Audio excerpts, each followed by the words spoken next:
നമസ്കാരം. കറിവേപ്പിലേക്ക് സ്വാഗതം. ഇന്നത്തെ റെസിപ്പി നമുക്കെല്ലാവർക്കും പ്രിയപ്പെട്ട ഒരു നാടൻ വിഭവമാണ് അരിയുണ്ട. ചുക്ക് കൂടി ചേർത്ത് അരിയുണ്ടയ്ക്ക് ഒരു പ്രത്യേക ടേസ്റ്റാണ്. ആരോഗ്യത്തിനും നല്ലതാണ്. എല്ലാവരും ഇഷ്ടപ്പെടുന്ന ഒരു ഓണപലഹാരമെന്ന് വേണമെങ്കിൽ പറയാം. അപ്പം നമുക്ക് റെസിപ്പിയിലേക്ക് കടക്കാം. ഞാനിവിടെ ഈ ചോറിനൊക്കെ എടുക്കുന്ന ചമ്പാവരി ഉണ്ടല്ലോ, ചുമന്ന അരി, പച്ചരിയല്ല, ചുമന്ന ചമ്പാവരിയാണ്. അത് 2 കപ്പ് അരിയാണ് എടുത്തിരിക്കുന്നത്. ആ 2 കപ്പ് അരി ഒന്ന് പെട്ടെന്ന് അധികം കുതിർന്നു പോകാതെ 2-3 വെള്ളത്തിൽ ഒന്ന് കഴുകിയെടുക്കുക. കഴുകി ഒന്ന് അരിപ്പയിൽ അരിച്ച് നമ്മളൊരു കിച്ചൺ ടവലിൽ വെക്കുകയാണെന്നുണ്ടെങ്കിൽ ഇതിൻ്റെ അടിയിലുള്ള വെള്ളം പെട്ടെന്ന് തോർന്നു കിട്ടും. ഈ അരി നമുക്ക് വറുത്തെടുക്കാനുള്ളതായതുകൊണ്ട് അധികം കുതിർന്നു പോകാതെ നോക്കിയാൽ മതി. സ്റ്റൗ കത്തിച്ച് ഒരു ചുവട് കട്ടിയുള്ള ഒരു പാൻ അടുപ്പിലേക്ക് വെക്കുക. അതിലേക്ക് ഈ അരി ഇടുക. അപ്പം ഞാനൊരു 5 മിനിറ്റേ ആയുള്ളൂ. കുതിർന്നും കഴുകിയൊക്കെ എടുത്തിട്ട് കണ്ടില്ലേ, അതിനകത്ത് വെള്ളം അധികം ഒന്നും പിടിച്ചിട്ടില്ല. അപ്പം ആ വെള്ളം ആദ്യത്തെ ഒരു നനവ് മാറുന്നത് വരെ ഹൈ ഫ്ലെയിം കൊടുക്കുക. അത് കഴിഞ്ഞൊരു മീഡിയം ഫ്ലെയിം വെച്ചാൽ മതി. എന്നിട്ട് നമ്മൾ കണ്ടിന്യൂസ് ആയിട്ട് ഇളക്കി കൊടുക്കണം. ഏകദേശം ഒരു 20 മിനിറ്റോളം ഇളക്കി കൊടുക്കണം. ഫ്ലെയിമിൻ്റെ കുറയ്ക്കുകയോ കൂട്ടുക അത് അഡ്ജസ്റ്റ് ചെയ്ത് ചെയ്യുക. 10-20 മിനിറ്റൊക്കെ ആകുമ്പോഴേക്കും ഇത് പൊട്ടിത്തുടങ്ങും. ഇപ്പോൾ പൊട്ടുന്നുണ്ടല്ലോ. അപ്പോൾ ഇതുപോലെ നമ്മൾ ഫ്ലെയിം ഒന്ന് കുറയ്ക്കുകയും കൂട്ടുകയൊക്കെ ചെയ്തിട്ട് മിക്കവാറും ഉള്ള അരി പൊട്ടിത്തീരുന്നത് വരെ നമുക്കൊന്ന് ക്ഷമിക്കുക. പൊട്ടിത്തീർന്നെന്ന് തോന്നുമ്പോൾ നമ്മൾ പെട്ടെന്ന് അതിനെ ഫ്ലെയിമിൽ നിന്ന് മാറ്റുക. ഫ്ലെയിം അങ്ങ് ഓഫ് ചെയ്തതിന് ശേഷം ഒരു പാത്രത്തിലേക്ക് തട്ടുക. ഇതുപോലെ ഒരു പാത്രം നമ്മൾ അടുത്ത് വെച്ചിട്ട് വേണം ഇത് വറുക്കാൻ തുടങ്ങാനായിട്ട്. അപ്പോൾ നമുക്ക് എപ്പോൾ വേണമെങ്കിലും അതിലോട്ട് തട്ടാം. അതേ പാനിൽ തന്നെ 2 കപ്പ് തിരുമിയ തേങ്ങയും 1/4 ടീസ്പൂൺ ജീരകം ഇടുക. ജീരകത്തിൻ്റെ ടേസ്റ്റ് ഇഷ്ടമില്ലാത്തവർ ഇടണമെന്നില്ല. ഇനി അടുത്ത് നമ്മൾ ചുക്കാണ് ഇടുന്നത്. ചുക്ക് വളരെ പ്രധാനപ്പെട്ട ഒരു ചേരുവയാണ്. ഇത് ഞാനിപ്പോൾ കടയിൽ നിന്ന് വാങ്ങിയ ചുക്ക് ഒന്ന് കഴുകി ഒന്ന് വൃത്തിയാക്കി ഉണക്കിയതാണ്. ഇതിന്ന് ഒരു പീസ് മതി. ഒരു പീസ് ഇതുപോലെ ഒരു പീസ് എടുത്തിട്ട് ഈ ചുക്ക് ഇങ്ങനെ കട്ടിയായിട്ടിരിക്കുന്നെങ്കിൽ നമ്മൾ കത്തി വെച്ചൊന്നിങ്ങനെ കട്ട് ചെയ്ത് നോക്കി അത് ഇങ്ങനെ എളുപ്പത്തിൽ വരും. ഈ ചുക്കിനെ പറ്റിയുള്ള ഒരു വീഡിയോ ഞാൻ പൊടിച്ച് സൂക്ഷിക്കുന്നത് എങ്ങനെയെന്നുള്ളൊരു വീഡിയോ ഞാൻ അടുത്ത് തന്നെ ഇടുന്നുണ്ട്. അടുത്ത വീഡിയോ അതായിരിക്കും. അപ്പോൾ അത് കഴിഞ്ഞിട്ട് അതിൽ ഒരു സ്പൂണോളം നമുക്ക് ചുക്കിടാം. ചുക്കിൻ്റെ ടേസ്റ്റ് നല്ലതാണ് ഈ അരിയുണ്ടയ്ക്ക്. ചുക്കിൻ്റെ ഔഷധ ഗുണം അറിയാമല്ലോ. വളരെ ഔഷധ ഗുണങ്ങളുള്ള ഒരു ഐറ്റമാണ് ഈ ചുക്ക്. പിന്നെ നമ്മൾ 2 ഏലക്ക ഇടുക. ആ ഏലക്ക തോട് കളഞ്ഞിട്ട് അതും കൂടി ഇടുക. ഇനി ഇതിനെ മീഡിയം ഫ്ലെയിമിൽ ഒന്ന് വറുത്തെടുക്കണേ. ഏകദേശം ഒരു 10 മിനിറ്റോളം വേണ്ടി വരും. അപ്പോഴേക്കും അത് തീരെ ബ്രൗൺ കളർ ആവണ്ട. അതിലുള്ള ഈർപ്പം ഒന്ന് ഇതിലുള്ള ഈർപ്പം വറ്റിയാൽ മതി. 10-12 മിനിറ്റ് ആകുമ്പോഴേക്കും ചെറിയൊരു ബ്രൗണിഷ് കളർ വരും. അപ്പോൾ അങ്ങനെ ഈ തേങ്ങ വറക്കാതെ ഉപയോഗിക്കാറുണ്ട് അരിയുണ്ടയ്ക്ക്. പക്ഷേ ഇത് നമുക്ക് കൂടുതൽ കാലം കേടാകാതൊക്കെ ഇരിക്കും. ഇപ്പോൾ ഏകദേശം ഒരു 10 മിനിറ്റോളം ആയി. ഇത്രയും മതി. ഇനി നമുക്ക് ഫ്ലെയിം അങ്ങ് ഓഫ് ചെയ്യാം. ഉടനെ തന്നെ അതിനെ മറ്റൊരു പ്ലേറ്റിലേക്ക് തട്ടി വയ്ക്കുക. അതിൽ തന്നെ ഇരുന്നാൽ കരിഞ്ഞു പോകും. അതൊന്ന് തണുക്കട്ടെ. ഇനി ഒരു 100 ഗ്രാം നട്ട്സ് എടുക്കുക. ഒന്ന് വറുത്തെടുക്കണം. അത് ഒരു 1/4 കപ്പോളം വരും. 1 കപ്പ് എടുത്താലും കുഴപ്പമില്ല, നല്ലതാണ്. ഇതിനെ ഒന്ന് വറുത്തെടുക്കണേ. ഈ പാൻ കണ്ടില്ലേ, ഇത് ഞാൻ ഈ ഇടയ്ക്ക് വാങ്ങിയ ഒരു വോക്കാണ്. ഇതിനെപ്പറ്റി ഞാൻ ടിപ്സിലൊന്ന് പറയാം. ഒരു 2 മിനിറ്റ് ഈ നട്ട്സിനെ ഇതുപോലെ ചെറിയ ഫ്ലെയിമിൽ ഒന്ന് വറുത്തെടുക്കണം. ഇനി നമുക്ക് ഒരു ഐറ്റം കൂടെ മതി, ശർക്കര. ഏകദേശം ഒരു 250 ഗ്രാം ശർക്കരയാണ് എടുക്കേണ്ടത്. ഞാൻ 300 ഗ്രാം എടുത്ത് കുറച്ചധികം വന്നു. അപ്പം നമുക്കൊരു 250 ഗ്രാം ശർക്കര എടുത്താൽ മതി. അതിനെ ഒന്ന് പൊട്ടിച്ച് ഒരു 1/4 കപ്പ് വെള്ളം ഒഴിച്ച്, വേണമെങ്കിൽ ഒരു സ്പൂൺ കൂടെയൊക്കെ ഒഴിക്കാം. വെള്ളം കൂടുതൽ ഒഴിക്കരുത്. അന്നേരം അടുപ്പിലേക്ക് വെച്ച് ഒന്ന് ഉരുക്കിയെടുക്കുക. ഉരുക്കി അരിച്ചെടുക്കണം. അതിന് വേണ്ടിയിട്ടാണ് പൊടി ശർക്കര ഇട്ടാലും മതി. നല്ല ക്ലീനായിട്ടുള്ള ശർക്കരയാണെങ്കിൽ എന്നാലും നമ്മൾ വെള്ളം ഒഴിച്ച് ഉരുക്കിയെടുക്കണം. എങ്കിലേ നമുക്ക് അത് അരിയുണ്ട ഉരുട്ടിയെടുക്കാനൊക്കെ പറ്റുള്ളൂ. നമുക്ക് ഈ അരിയുണ്ട ഉണ്ടാക്കുമ്പോഴേ ഒരു ദിവസം കൊണ്ട് ഉണ്ടാക്കി തീർക്കാൻ ബുദ്ധിമുട്ടാണെങ്കിൽ ഞാൻ ഇതുപോലെ തലേദിവസം വറുത്തെടുത്ത അരി ഒരു കുപ്പിക്കകത്തിട്ട് അടച്ച് വെച്ചാൽ മതി. അടുത്ത ദിവസം നമുക്ക് ബാക്കി ചെയ്താൽ മതി. ഇനി നമുക്ക് ആ അരി ഒന്ന് പൊടിച്ചെടുക്കണം. അപ്പം നല്ല ഫൈനായിട്ട് പൊടിച്ചെടുക്കുന്നതാണ് നല്ലത്. കാര്യം ചെറിയ തരി ഉണ്ടെങ്കിൽ ചിലപ്പോൾ അത് കല്ലുപോലെ കിടക്കും, പൊട്ടാത്ത അരിയാണെങ്കിൽ. അതുകൊണ്ട് എൻ്റെ അഭിപ്രായത്തിൽ ഇതൊന്ന് നന്നായിട്ട് പൊടിച്ചെടുക്കുന്നതായിരിക്കും നല്ലത്. 2 പ്രാവശ്യമായിട്ടാണ് ഞാനിതിനെ പൊടിച്ചത്. എന്നിട്ട് ഇളക്കാനും വേണ്ടി സൗകര്യമുള്ളൊരു പാത്രത്തിലേക്ക് തട്ടുക. ഞാൻ ആ അടുപ്പിൽ വെച്ച് അതേ പാനിൽ തന്നെ എടുത്തു. പിന്നെ നമുക്ക് ആ നട്ട്സും കൂടെ ഒന്ന് പൊടിച്ചെടുക്കാം. നട്ട്സ് ഒരു തരിതരിപ്പോടെ പൊടിക്കുന്നതാണ് നല്ലത്. അപ്പോൾ ഇടയ്ക്കിടയ്ക്ക് ചെറിയ തരികൾ കാണും. അപ്പോൾ അത് നല്ല ടേസ്റ്റാണ്.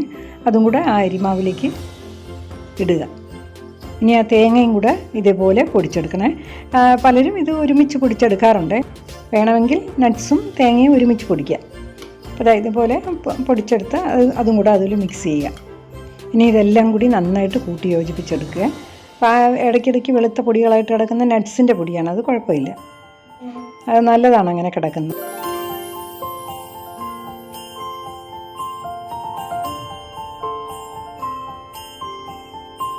ഇനി നമുക്ക് ആ ഉരുക്കിയ ശർക്കര ഒന്ന് അരിച്ചെടുക്കാം. അതൊരു പാനിലേക്ക് ഒഴിക്കണേ. അത് നമുക്കിനി ഒന്ന് തിളപ്പിച്ചെടുക്കാനുള്ളതാണ്. അരിച്ച ശേഷം അതിൽ മണ്ണൊക്കെ മാറിയല്ലോ. അപ്പോൾ ഇനി നമുക്കിതിനെ ഒന്ന് തിളപ്പിച്ചെടുക്കണേ. ഒരുപാടങ്ങ് പാനിയായി പോകരുത്. ഒന്ന് തിളച്ച് ഇതുപോലെ ഒന്ന് പതഞ്ഞ് വരുമ്പോഴേക്കും, ചെറിയ പൊക്കം കുറഞ്ഞ പാത്രമാണ് എടുക്കുന്നതെങ്കിൽ ശ്രദ്ധിച്ചോളണം, അടുത്ത് തന്നെ നിൽക്കണം, ഇളക്കി കൊടുക്കണം, അല്ലെങ്കിൽ അത് പതഞ്ഞ് വെളിയിലോട്ട് കളയും. അപ്പോൾ ഇത്രയൊന്നും പതഞ്ഞ് വന്നാൽ മതി. അപ്പോഴേക്കും നമുക്ക് ഫ്ലെയിം അങ്ങ് ഓഫ് ചെയ്യാം. ഇനി അതിനെ ആ മിക്സിയിലേക്ക് കുറേശ്ശെ ഒഴിച്ച് കൊടുക്കുക. എല്ലാം കൂടെ ഒരുമിച്ച് ഒഴിക്കണ്ട, കാരണം ചിലപ്പം കൂടിപ്പോയാണെങ്കിൽ നമുക്ക് ഉരുട്ടാൻ പറ്റില്ല. അപ്പോൾ കുറേശ്ശെ ഒഴിച്ച് ഇതുപോലെ ഒന്ന് നന്നായിട്ട് മിക്സ് ചെയ്തെടുക്കണം. ഞാൻ 300 ഗ്രാം ശർക്കര എടുത്തപ്പോൾ എനിക്ക് കുറച്ച് അധികം വന്നായിരുന്നേ. നമ്മൾ വെള്ളം ശർക്കരയിൽ ഒഴിക്കുമ്പോഴും ശ്രദ്ധിക്കണം. ഞാൻ പറഞ്ഞ അളവിലേ ഒഴിക്കാവുള്ളൂ. 1/4 കപ്പ് വെള്ളം മതി 250 ഗ്രാം ശർക്കരയ്ക്ക്. പിന്നെ വേണമെന്ന് നിങ്ങൾക്ക് തോന്നുകയാണെന്നുണ്ടെങ്കിൽ ഒരു ടേബിൾ സ്പൂണോ എല്ലാം കൂടി ഒഴിക്കാം. എന്നിട്ട് ഇപ്പോൾ കണ്ടില്ലേ, ആ ശർക്കര പാനി കുറേശ്ശെ ഒഴിച്ച് കംപ്ലീറ്റ് നന്നായിട്ട് മിക്സ് ചെയ്തെടുക്കണേ. എല്ലാം നന്നായിട്ടൊന്ന് മിക്സ് ചെയ്തതിന് ശേഷം നമുക്ക് ഉരുട്ടുന്ന പരുവമാകണം. കണ്ടില്ലേ, ഇതിനിപ്പോൾ എടുത്ത് നോക്കുമ്പോൾ അറിയാം നമുക്ക് ഒരു ഉരുട്ടാൻ പറ്റിയൊരു ഇതാണ്.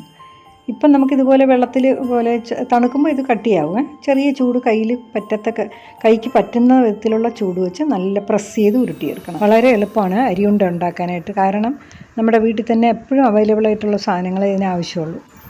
ഇപ്പോൾ 2 കപ്പ് അരിക്ക് ഏകദേശം ഒരു 32 എണ്ണം വരെ ഉണ്ടായിരുന്നു. ചെറിയൊരു നാരങ്ങയുടെ വലിപ്പത്തിലുള്ള ഉരുളകളാണ്. ഇതിപ്പോൾ ഇങ്ങനെ കാണുമ്പോൾ നല്ല തിളങ്ങിയിരിക്കുന്നെങ്കിൽ 2 ദിവസം കഴിയുമ്പോഴേക്ക് ഇതിൻ്റെ കളർ, ഈ തിളക്കമൊക്കെ മാറും. കുറച്ചും കൂടെ ഒന്ന് സ്ട്രോങ് ആവും ഇത്. അപ്പോൾ ഇത് പ്രസ് ചെയ്താൽ അങ്ങ് പോകും. മറ്റേ കുറച്ചുകൂടെ ഒന്ന് കട്ടി വരും, അത്രയേ ഉള്ളൂ. നമുക്ക് കടിക്കത്തക്കതേ ഉള്ളൂ.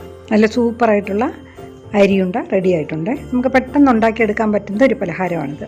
വീഡിയോ ഇഷ്ടപ്പെട്ടെങ്കിൽ ലൈക്ക് ചെയ്യാൻ മറക്കരുത്. പൊതുവെ ലൈക്ക് ചെയ്യുന്നത് കുറവാണ് എൻ്റെ വീഡിയോയിൽ. ടിപ്സ് കൂടെ കാണുക.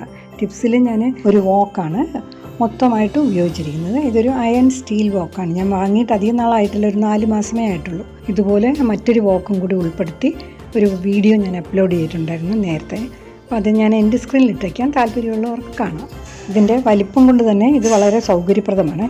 ഞാൻ ഇതിൻ്റെ നേരത്തെ കാണിച്ച വീഡിയോയിൽ 2 പാചകം കൂടി കാണിച്ചിരുന്നു. നല്ലതായിട്ട് അത് നോൺ സ്റ്റിക്കായിട്ട് വന്നിട്ടുണ്ടായിരുന്നു. ഈ വോക്ക് ഞാൻ ആദ്യം ഇൻട്രൊഡ്യൂസ് ചെയ്തപ്പോൾ ചെയ്ത 2 കുക്കിങ്ങിൻ്റെ 2 റെസിപ്പീസാണ് ഇപ്പോൾ ഈ കാണുന്നത്. ഒന്ന് പഴം ഒന്ന് നെയ്യിലിട്ടൊന്ന് വഴറ്റിയെടുത്തു. പിന്നെ ഒരു നെല്ലിക്ക ലേഹ്യം ഉണ്ടാക്കി. നെല്ലിക്കയെക്കുറിച്ചുള്ള നല്ലൊരു വീഡിയോ ഞാൻ ഇട്ടിട്ടുണ്ട്. അതിനകത്ത് പലതും നെല്ലിക്ക വെച്ച് ഉണ്ടാക്കുന്ന ഇട്ടിട്ടുണ്ട്. ഇപ്പോൾ ഈ നെല്ലിക്ക ലേഹ്യം ഇതിപ്പോൾ ഞാൻ ബദാമാണ് ഇതിലോട്ടിടുന്നത്. നെല്ലിക്ക ലേഹ്യം ഉണ്ടാക്കാൻ താല്പര്യമുള്ളവർക്ക്, വളരെ ഗുണപ്രദമായതും ആരോഗ്യപ്രദമായതുമാണ്, ഉണ്ടാക്കാൻ താല്പര്യമുള്ളവർക്ക് ഞാൻ എൻ്റെ സ്ക്രീനിൽ ഇത് ഇട്ടേക്കാം. പിന്നെ നമ്മൾ ഇതിനകത്ത് ഈ നോൺ സ്റ്റിക്കിൽ പ്രത്യേകം ശ്രദ്ധിക്കേണ്ടത്, നമ്മളിത് ഇതുപോലെ സോട്ട് ചെയ്യുമ്പോഴേക്കും ആ സ്പാച്ചുല ഒന്ന് ശ്രദ്ധിക്കണേ. മെറ്റലായിട്ടുള്ളതൊന്നും ഉപയോഗിക്കാതിരുന്നാൽ. അതായത് എല്ലാ നോൺ സ്റ്റിക്കിലും അങ്ങനെ തന്നെയാണ്. അപ്പോൾ അതിനുശേഷം ഇപ്പം തൊട്ടടുത്ത ദിവസം ഞാൻ വീണ്ടും ഒരു മാംഗോ ഹൽവ ഉണ്ടാക്കി. അത് ചോട്ടിൽ പിടിക്കുകയും ചെയ്തു. അതിന് ഫ്ലെയിമൊക്കെ കൂടുതലായി പോയതുകൊണ്ടാണ്. പെട്ടെന്ന് ഞാൻ അതിനെ ഒരു കമ്മ്യൂണിറ്റി ടാബ് എന്ന് പറഞ്ഞ് പബ്ലിക്കിനെ കാണാൻ വേണ്ടിയുള്ള അവിടേക്ക് ഈ 2 ഫോട്ടോ ചോട്ടിൽ പിടിച്ചതിൻ്റെ അപ്ലോഡ് ചെയ്തിരുന്നു. അപ്പോൾ ആൾക്കാർക്ക് കാണുമ്പോഴേ, ഞാൻ ആദ്യം ചെയ്തതിൽ നോൺ സ്റ്റിക്കായിട്ടിരുന്നല്ലോ. അപ്പോൾ അതിൻ്റെ അർത്ഥം എന്ന് പറഞ്ഞാൽ പാത്രം നല്ലതാണ്, വോക്ക് നല്ലതാണ്, പക്ഷേ നമ്മൾ ടെമ്പറേച്ചറൊക്കെ ഒന്ന് അഡ്ജസ്റ്റ് ചെയ്ത് പോയാൽ വളരെ സൗകര്യപ്രദമായൊരു വോക്ക്. അതാണ് എൻ്റെ ഈ 4 മാസത്തിന് ശേഷമുള്ളൊരു റിവ്യൂ. വളരെ വെയിറ്റ് കുറവാണ്. അപ്പോൾ അതുകൊണ്ട് നമുക്ക് കൈകാര്യം ചെയ്യാൻ വളരെ ഇഷ്ടപ്പെടും. പക്ഷേ കട്ടിയും കുറവാണ്. അപ്പോൾ അയണും കൂടി ആയതുകൊണ്ട് ഗ്യാസിലോട്ട് വെക്കുന്നതിന് മുൻപ് നമുക്ക് ചൂടാകും. ഫ്ലെയിമൊക്കെ അഡ്ജസ്റ്റ് ചെയ്ത് ഉപയോഗിച്ചാൽ ഞാനിപ്പോഴും ഇത് വളരെ ഇഷ്ടത്തോടെ ഉപയോഗിക്കുന്നൊരു വോക്കാണ്. കാരണം ഇതിൻ്റെ ഒരു വലിപ്പവും ഒക്കെ നല്ല ഹാൻഡിയാണ്, വെയിറ്റും കുറവായതുകൊണ്ട്. അപ്പോൾ അതുകൊണ്ട് സാധാരണ നോൺ സ്റ്റിക്ക് പാത്രങ്ങൾ വളരെ തിക്കാണല്ലോ, അപ്പോൾ സൂക്ഷിച്ച് ഉപയോഗിച്ചാൽ ഇത് നല്ലൊരു പാത്രം, നല്ലൊരു വോക്ക്. ചുക്കും ഏലക്കായും ഒക്കെ ചേർത്തുള്ള ഈ അരിയുണ്ട വളരെ ടേസ്റ്റിയാണ്. അപ്പോൾ ഇതൊന്ന് ട്രൈ ചെയ്ത് നോക്കണം. ഇത് പിള്ളേർക്കൊക്കെ നല്ല ഇഷ്ടപ്പെടും, കുഞ്ഞുങ്ങൾക്കൊക്കെ ഉണ്ടാക്കി കൊടുത്താലും ഒക്കെ. വീഡിയോ ഇഷ്ടപ്പെട്ടെങ്കിൽ ലൈക്ക് ചെയ്യുക, പിന്നെ ഫ്രണ്ട്സിനൊക്കെ ഷെയർ ചെയ്ത് കൊടുക്കുക. സബ്സ്ക്രൈബ് ചെയ്യാത്തവരുണ്ടെങ്കിൽ സബ്സ്ക്രൈബ് ചെയ്യാനും മടി കാണിക്കരുത്. അപ്പോൾ അടുത്ത ആഴ്ച നല്ലൊരു വീഡിയോ ആയിട്ട് വീണ്ടും കാണാം. Thank you.